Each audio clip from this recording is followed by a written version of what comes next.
नमस्कार। आज हमारे साथ एक ऐसी शख्सियत है जिनके पिताजी दक्षिण हरियाणा नहीं नॉर्थ इंडिया में खासी पहचान रखते हैं। समाजवाद की बात करें, तमाम ऐसे जो आंदोलन रहे हैं कहीं ना कहीं बढ़ चढ़कर उनकी भूमिका रही है। जी हाँ, हम बात कर रहे हैं रघु यादव जी की। 1987 विधायक बने और अपने क्षेत्र के मुद्दों को लेकर मुख्यमंत्री से भिड़ गए। परिणाम था कि इस्तीफा दे दिया। लगातार उसके बाद कोशिशें चलती रही, लेकिन परवान शायद नहीं चढ़ पाई, खामियां कुछ भी रही। आज उन्हीं के बेटे सर्जन यादव हमारे साथ हैं और वो भी लगातार एक बार फिर से राजनीति में ताल ठोकने के प्रयास कर रहे हैं और कहीं ना कहीं अपने लोगों के बीच जाकर, जो कि एक रघु यादव जी की एक फौज थी दक्षिण हरियाणा में, लगातार उनके बीच जाकर अपने आप को इंट्रोड्यूस भी करने का काम कर रहे हैं और अपनी नीतियां आखिर किस तरह को राजनीति करना चाह रहे हैं और किस तरह से जो कि उनके मुद्दे थे रघु जी के, उनको किस तरह से आगे बढ़ाएंगे। सबसे पहले हम जानेंगे जो सर्जन यादव है उनके बारे में, आखिर राजनीति में आने का सबसे बड़ा कारण उनका क्या है। क्या मानते हैं सर्जन जी, क्योंकि युवाओं का दौर है, युवाओं का देश, आप भी दांत होते हैं, तो किस तरह से देखते हैं कि आखिर राजनीति में आने का कारण क्या है? सबसे पहले मैं आपके जितने भी दर्शकों हैं उनको आपके माध्यम से नमस्कार कहना चाहूँगा। सब ऐसा है कि मैंने राजनीति को जितना भी देखा है, सीखा है, समझा है, वो रघु जी और उनके साथियों के संघर्ष को देख देख के सीखा है। बचपन से देखता आ रहा हूँ, उनके साथ गाँव नानियों में भी जाना होता था, मैं छोटा था और मैं देखता था इस इलाके के क्या मुद्दे हैं, कितनी पीड़ा में लोग हैं।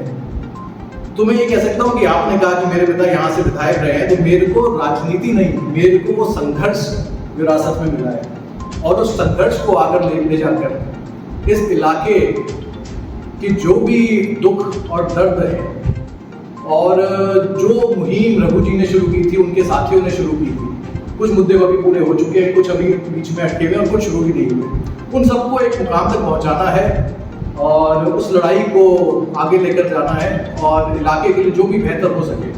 सर्जन जी, पहले आपको रोका है क्योंकि आप रेवाड़ी विधानसभा चुनाव लड़ने की बात कर रहे हैं, तो पहले रेवाड़ी की जनता आपके बारे में जानना चाहती है। आखिर आप, क्योंकि हर युवा चाहता है कि मैं चुनाव लोग बेहतर करूँ, दावे तमाम लोग करते हैं, लेकिन आप लोगों को क्या खासियत है, क्या आपके बैकग्राउंड एजुकेशन के बारे में कुछ बता सके जो कि रेवाड़ी के लोग जाने, आखिर उनको जो उम्मीदवार होने वाला है क्या सही मायने में उनको भला कर पाएगा?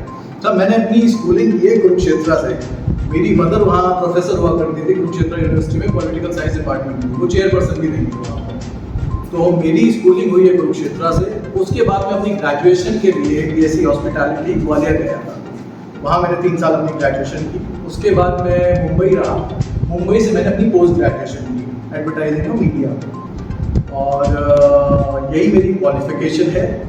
उसके बाद मैंने पहले अपना काम संभाला है, अपना एक बिजनेस इस्टेब्लिश किया है, क्योंकि हमने रघु जी से यही सीखा है, क्योंकि उन्होंने 2 बात समझाते हैं कि 2 तरह की राजनीति होती है। एक राजनीति होती है जो अगले चुनाव को देख के होती है और एक राजनीति होती है जो अगली पीढ़ी को देख के होती है। तो जो उन्होंने काम किए थे वो आज तक अगली पीढ़ियों के काम आ रहे हैं। तो वही भाव है कि इस राजनीति में आने का अब हम इस्टेब्लिश्ड हैं। मुझे लगता है ये सही समय है और कहते समय का पहिया घूम के भी वापस आता है। अब वो समय आ चुका है और अब उस पहिए को वापस लाएंगे भी उसकी जगह पे, और जो अधूरे काम रह गए उनको उनके मुकाम तक भी पहुंचाएंगे। अब वो कौन सी चीजें हैं आप उनको दूर करना चाहेंगे और रघु जी की वो कौन सी चीजें होती आगे लेकर आप जाना चाहेंगे? सब पहली बात तो आड़े कुछ आया ही नहीं। रघु यादव को इस इलाके ने जितना प्यार और सम्मान दिया वो मुझे नहीं लगता किसी और को दिया। बिना पार्टी के झंडे और डंडे के 40 साल किसी व्यक्ति का राजनीति में नाम स्थापित रहा हो, आज भी इतने अदब से आप जैसे लोग उनका नाम लेते हो, इससे बड़ी कामयाबी क्या हो सकती है? इससे अच्छी राजनीति भी नहीं हो सकती। तो उसी राजनीति को, उसी साफ राजनीति को, उसी स्वच्छ राजनीति को, उसी संघर्ष की राजनीति को आगे लेके जाने का प्रयास है।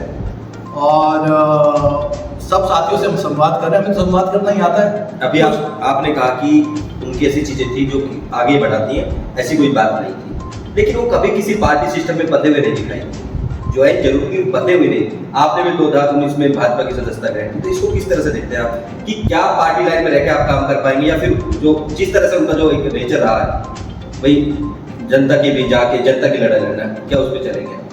सब बिल्कुल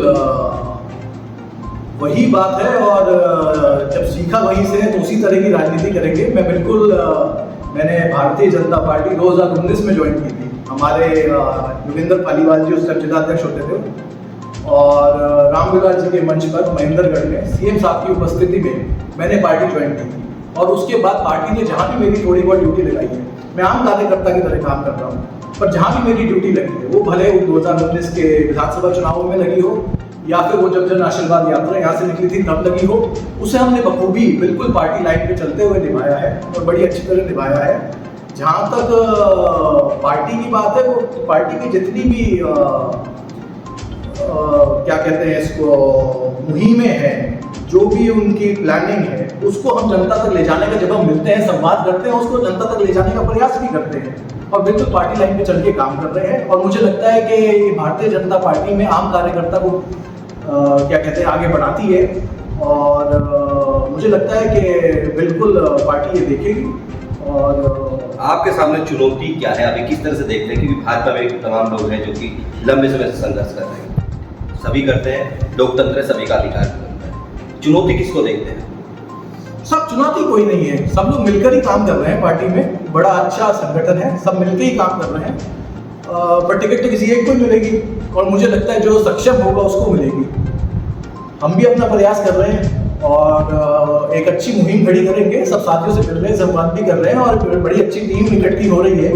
युवाओं की भी बड़ी अच्छी टीम हो रही है और बड़े बुजुर्ग ने तो सभी ने सदाई साथ भी दिया है और संघर्ष भी किया है, उनके पास भी जा रहे हैं, उनका भी आशीर्वाद ले रहे हैं। तो मुझे लगता है जो सक्षम होगा टिकट तो उसी को ही मिलेगी और हम मुझे लगता है कि सक्षम उस कसौटी पे मुझे एक बात भी उतरेंगे। सर जी, मुझे एक बात याद आ रही है कि जा रहे हैं, मैं अपने ऑफिस में बैठा हुआ था तो आते ही यदि मुझे अच्छा लगू तो मुझे वोट देना, दरवाजे बंद कर। आज की राजनीति में ये कितनी सार्थक है ये चीजें कहना कि मैं अच्छा लगूं तो मुझे वोट देना? कहीं ना कहीं मुझे भावुक भी हो किया कि कैसे कैंडिडेट है ये कह रहे कि अच्छा लगे तो देना, जबकि मैं उनसे भली बात भी वाकिफ था। तो आपकी राजनीति कैसे रहने वाली है? ये तो बात सच है भाई, मैं किसी को पसंद आऊंगा तभी वो मेरे प्रति वोट डाल सकता है। मैं पसंद ही नहीं आऊंगा तो किसी को, तो फिर वो क्या वोट डालेगा? धन बल तमाम तरह के शाम दाम दंड अपनाए जाते हैं राजनीति में चुनाव जीतने के लिए। आपके सामने तमाम उदाहरण है, हर चुनाव इस तरह का देखने को मिलता है। लोग तो अपनी टिकट के लिए भी कहते हैं कि मेरी जेब में करोड़ों है, मैं ले आऊंगा। तो उन लोगों के बीच किस तरह से टिक पाएंगे, हम ही जानना चाह रहे हैं। नहीं, सिर्फ और सिर्फ संवाद, अपनी बात कहेंगे, अपनी बात रखेंगे लोगों के बीच, कुछ उनकी भी सुनेंगे और सिर्फ संवाद के जरिए, सिर्फ संवाद की बदौलत हम इस चुनाव को लड़ेंगे और एक अच्छी स्वच्छ राजनीति की तरीके से इसको आगे लेकर जाएंगे। और मुझे लगता है कि लोग देखते हैं, लोग समझते हैं, आज का जो नागरिक है वो जागरूक है। जब हम अपनी बात को कहेंगे और खाली ये नहीं कहेंगे कि हम ये करेंगे, हम ये भी कहेंगे हम ये कैसे करेंगे, तो मुझे लगता है उसका एक असर पड़ेगा और लोग समझते हैं, सब समझते हैं, ये पब्लिक है, सब जानती है। एक दूसरी चुनौती भाजपा में आप है, केंद्रीय राज्य मंत्री राव इंद्रजीत सिंह भी भाजपा में, वो भी बेटी के लिए प्रयास कर रहे हैं, रेवाड़ी से टिकट के लिए। तमाम बातें आपने भी फील्ड में है, होती रहती है। तो कहीं ना कहीं भाजपा के सामने ये भी एक चुनौती होगी कि उनको भी टिकट के लिए एडजस्ट करना है। कर्नाटक का चुनाव अभी हारे भी है भाजपा, तो किस तरह से पार पाएंगे इस तरह, क्योंकि वो एस्टेब्लिश नेता है, काफ़ी यहाँ पर वोट बैंक भी उनका मजबूत है, तो किस तरह से दरकिनार कर पाएगी भाजपा उनको और आपको टिकट देंगे? सब पहली बात तो कर्नाटक की जहाँ तक बात है तो चुनाव में हार जीत होती रहती है। हर बार ऐसा जरूरी नहीं कि आपका मैसेज जनता तक क्लियर पहुंचे, कभी कभी कुछ कमियां भी रह जाती हैं, तो चुनाव में हार जीत होती रहती है। उसका मुझे लगता नहीं कोई बहुत ज़्यादा कहीं असर पड़ेगा, क्योंकि ज़रूरी नहीं है आप एक चुनाव हारे हैं तो अगला भी हारेंगे। आप जब नीचे गए तो ऊपर भी आएंगे, ऊपर गए तो नीचे भी आएंगे, तो प्रकृति का नियम है। और जहाँ तक आप बात कर रहे हैं उस लाइन पर, तो मैं दोबारा से वही कहना चाहता हूँ कि ये भारतीय जनता पार्टी है, यहाँ आम कार्यकर्ता को महत्व दिया जाता है। पार्टी मुझे लगता है कि जरूर देखेगी कौन सक्षम है, कौन समर्पित है। समझे, सक्षम और समर्पित ये दोनों चीजें। आखिर वो भी प्रदेश कार्यकारी मेंबर है। मैं आपको कह रहा हूँ ना, मैं सिर्फ दो ही बात कह रहा हूँ, सक्षम और समर्पित, ये देखना पड़ेगा। तो आरती राव में क्या इन दोनों चीजें नहीं? मैं जानता नहीं, मैं उनसे परिचित नहीं, मेरी कभी मुलाकात नहीं, मैं उस पर क्या। का तो रघु जी विधायक बनते हैं, फिर 2 साल बाद, करीब 2 साल बाद रिजाइन कर देते हैं, उनको मौका मिलता है, लगातार वो यहाँ से जीतते हैं। कहीं ना कहीं उम्मीदवार यदि टिकट मिल भी जाते तो उम्मीदवार फिर उनके सुपुत्र चिरंजीव राव है। कितना चुनौती देखते हैं और दौर ये पूरा इतना पानी बह गया। सब ये बड़ा दुर्भाग्य है इस इलाके का कि इतने लंबे समय से कम 2-2.5 दशक कोई व्यक्ति सत्ता में रहा हो और फिर भी अपने इलाके को उभार ना पाए, इससे ज़्यादा शर्मनाक बात हो नहीं सकती। खाली सड़क पे तारकोल बिछाने को तो विकास कहते नहीं। आप सड़कें बल खड़े हो जाएं या सीधे खड़े हो जाएं, कोई चीज़ मास्टर प्लान का हिस्सा है वो तो अपने आप बनेगी। अब ये यूनिवर्सिटी की बात करते हैं कि यूनिवर्सिटी बना दी इंदिरा गांधी, ये सबको पता है। रीजनल सेंटर कौन लाया था? ये 87 में जब रघु जी विधायक बने थे तब आया था। और बात ये हुई थी कि भाई इसके बाद इसमें हर साल सब्जेक्ट ऐड होंगे और जल्दी से यूनिवर्सिटी का दर्जा दिया जाए। पर इस बात को लग गए 25 साल इसको यूनिवर्सिटी बनने में। इसके बाद बने हुए रीजनल सेंटर हिसार और सिरसा के, वो यूनिवर्सिटी बन गए, गुरु जम्बेश्वर और ताऊ देवीलाल, इसको 25 साल लग गए। तो 25 साल इन लोगों ने इस इलाके के युवाओं को उच्च शिक्षा के, अपने घर में अच्छी उच्च शिक्षा पाने के हक से वंचित रखा। खाली कागज आ जाए, फाइल आ जाए, उस पर साइन नेता की कमजोरी बिल्कुल कमजोरी है, बिल्कुल इन नुमाइंदों की कमजोरी है। खाली कागज आ जाए, फाइल आ जाए, उस पर साइन कर दिया, थोड़ी बहुत ग्रांट इधर उधर बांट दी, अंधा बांटे रेव नहीं, अपनों को मुड़ दे, इससे तो बात बनती नहीं। आपका उम्मीदवार ऐसा होना चाहिए। देखिए, भारतीय जनता पार्टी स्टेट में और सेंटर में बड़ा अच्छा काम कर रही है, पर इस विधानसभा में, इस हल्के में क्या परेशानी है? भाई सन सिटी में क्या दिक्कत है, भाई गीसा की ढाली में क्या दिक्कत है, भाई पूरन नगर में क्या दिक्कत है, मॉडल टाउन में क्या है, हरिनगर में क्या है, धारूहेड़ा में क्या है, ये तो यहाँ का नुमाइंदा ही बता सकता है ना। भाई वो मुद्दा तो मैं ही उठा सकता हूँ, मैं बता सकता हूँ कि भाई मेरे लोगों को ये परेशानी है, आप इसका कुछ कीजिए। चिरंजीव राव भी यही के रहने वाले। जब वही तो कह साहब, जब कोई बोलेगा ही नहीं, कोई सुनेगा ही नहीं, बोलने वाला व्यक्ति जाना चाहिए, कोई ऐसा व्यक्ति जाना चाहिए जो हक हिस्से हिसाब की बात कर सके। माँ भी तभी दूध पिलाती है जब बच्चा रोता है, तो भाई आप बात करोगे, नहीं तो बात बनेगी भी नहीं। कांग्रेस की तरफ से चिरंजीव राव ही कैंडिडेट रहने वाले सबको। बिल्कुल। तो उस के कंपैरिजन में कहाँ पाते हैं आपका? मैं आपको कह रहा हूँ ना, ये सारी बातें जो मैंने आपको कही है, इन्हीं बातों के साथ हम जनता में जाएंगे, जनता देखेगी कि कौन बोल सकता है, कौन उनकी बात को सही जगह तक, सही मुकाम तक पहुंचा सकता है। और मुझे लगता है फिर जनता का फैसला तो जनता जनार्दन है। सब एक भाजपा परिवारवाद के खिलाफ रहिए। आपने बीते चुनाव में देखा राव इंद्रजीत को इसलिए बेटी को चुनाव टिकट इसलिए नहीं दिया गया कि उनकी बेटी थी और वो भी केंद्र में। बात कर ले कैप्टन अजय शाह, उनके बेटे थे, रघु यादव के बेटे से चुनाव में लड़ते हैं, लेकिन क्या ये परिवारवाद सारे जो पूर्व विधायक थे या करंट विधायक है उनके बेटे चुनाव लड़ेंगे, क्या किसी और को मौका नहीं मिलना चाहिए? नहीं, पहली बात तो मैं कहता हूँ सबको मौका मिलना चाहिए और जो भी व्यक्ति चुनाव लड़ने का इच्छुक है उसे सामने आना चाहिए और अपनी दावेदारी भी पेश करनी चाहिए और चुनाव लड़ना भी चाहिए। दूसरी बात, जहाँ तक परिवारवाद की बात है साहब, तो मैंने पहले भी कहा, मेरे को सत्ता नहीं, मेरे को तो संघर्ष विरासत में मिला है ना। और हमने उसी संघर्ष को देख के राजनीति सीखी है। मैं तो जब से पैदा हुआ, जब मैं पैदा हुआ था मेरे फादर विधायक बने थे, उसके बाद तो हम बस संघर्ष ही करते आ रहे हैं। तो परिवारवाद वाली बात जो है वो मुझे लगता नहीं कि इस केस में कहीं बैठती है।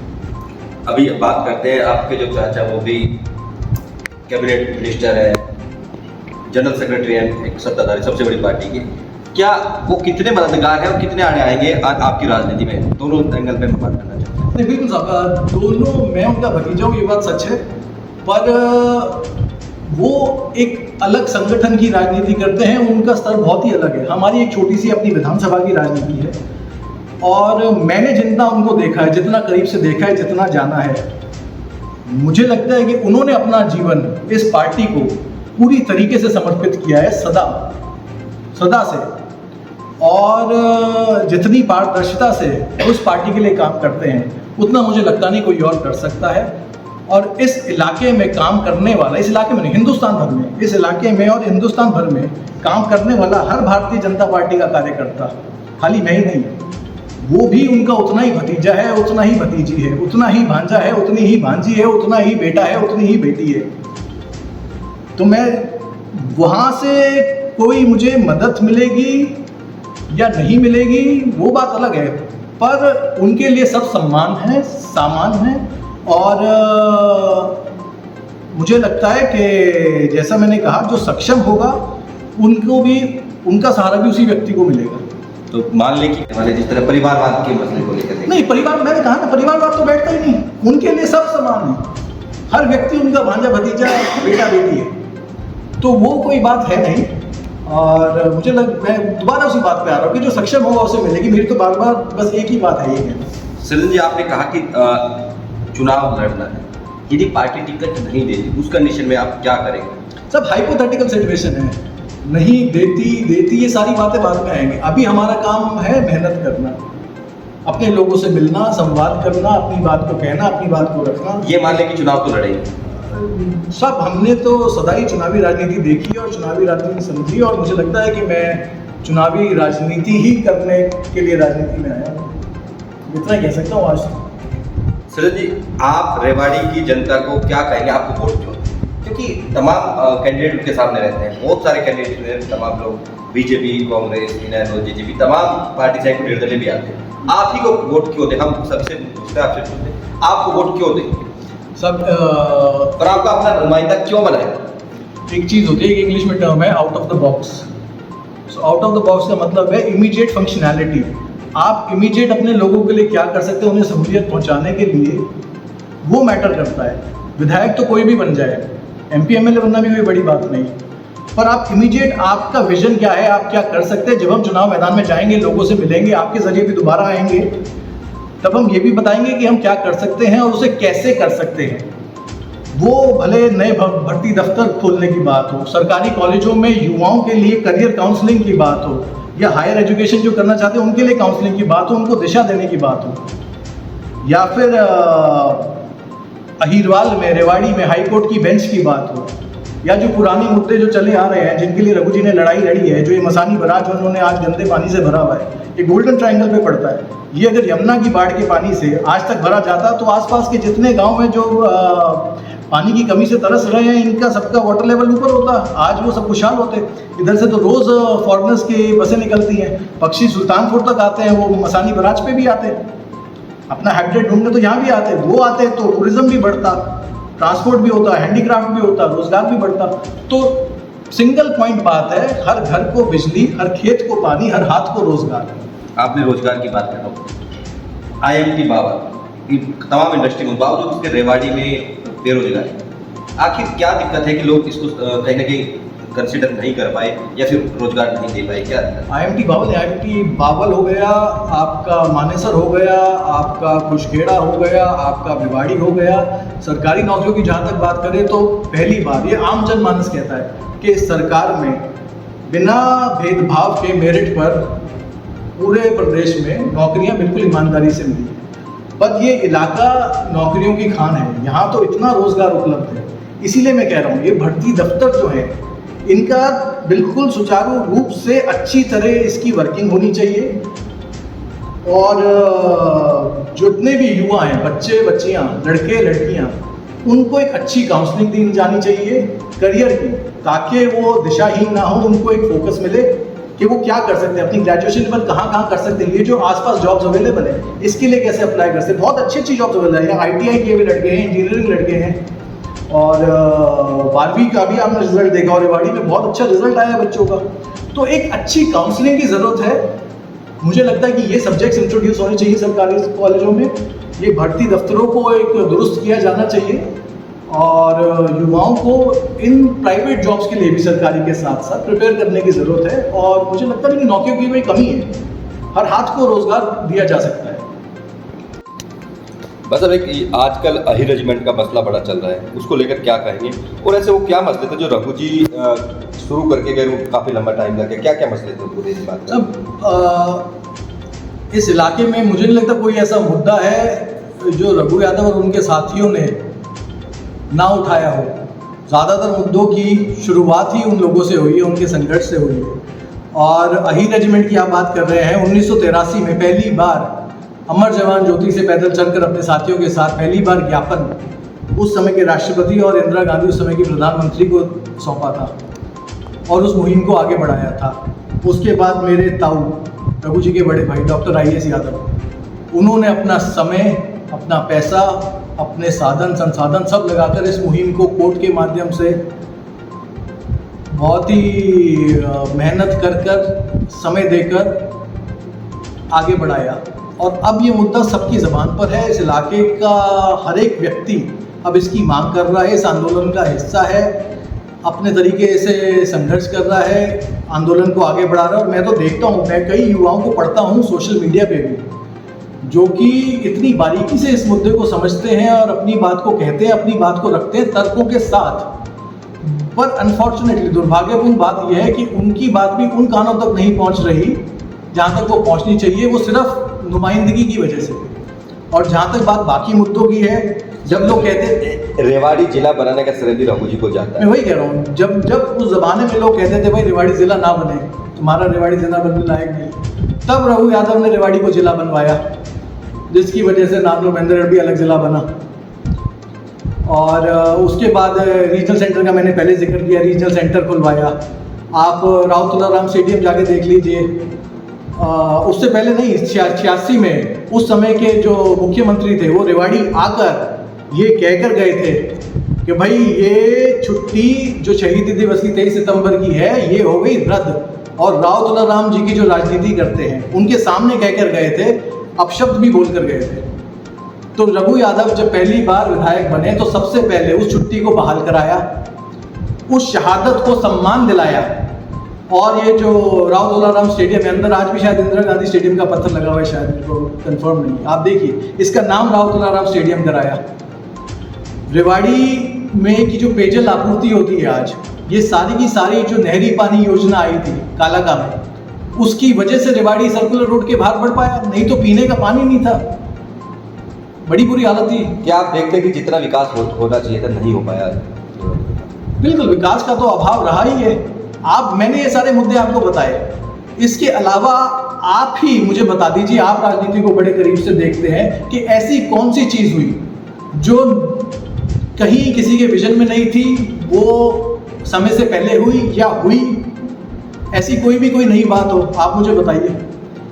तो जो भी मुद्दे रघु जी और उनके साथियों ने उड़ाए थे वो ही आज तक चलते आ रहे हैं, कुछ पूरे हुए, कुछ बचे हैं और कुछ अधूरे हैं और कुछ शुरू भी नहीं हुए, उसी को आगे ले जाने का काम करेंगे। बताया कि किस तरह से उनका विजन है और किस तरह से चुनावी मैदान में जाने की ठान चुके हैं, चुनाव मैदान में जाना है। लेकिन अभी तक ये नहीं बताया कि रास्ता क्या होगा, ये जरूर बताया कि अभी भाजपा में है और भाजपा की लाइन पर ही काम करना चाहते हैं। ऐसे में आने वाले समय में देख रहा हूँ, क्योंकि चुनावी वर्ष, तमाम पार्टियां चुनावी तैयारियों में जुटी हुई है, कैंडिडेट भी लगातार लोगों के बीच जा रहे हैं, जैसा कि उन्होंने बताया कि अपने लोगों के बीच जा रहे हैं। हालांकि ये निर्धारण जनता ही करेगी कि उनका जो पसंदीदा उम्मीदवार कौन है और किसको वोट देना चाहते हैं। लेकिन तमाम लोकतंत्र में तमाम लोगों की जिम्मेदारी बनती है कि वो अपने कैंडिडेट को जाने भी, आखिर वो कितना भला उनका कर पाएगा और आने वाले दिनों में आखिर जो कितनी तमाम योजनाएं जो सरकार की होती है उनको कितना इम्प्लीमेंट करा पाएगा, वो एक सक्षम उम्मीदवार ही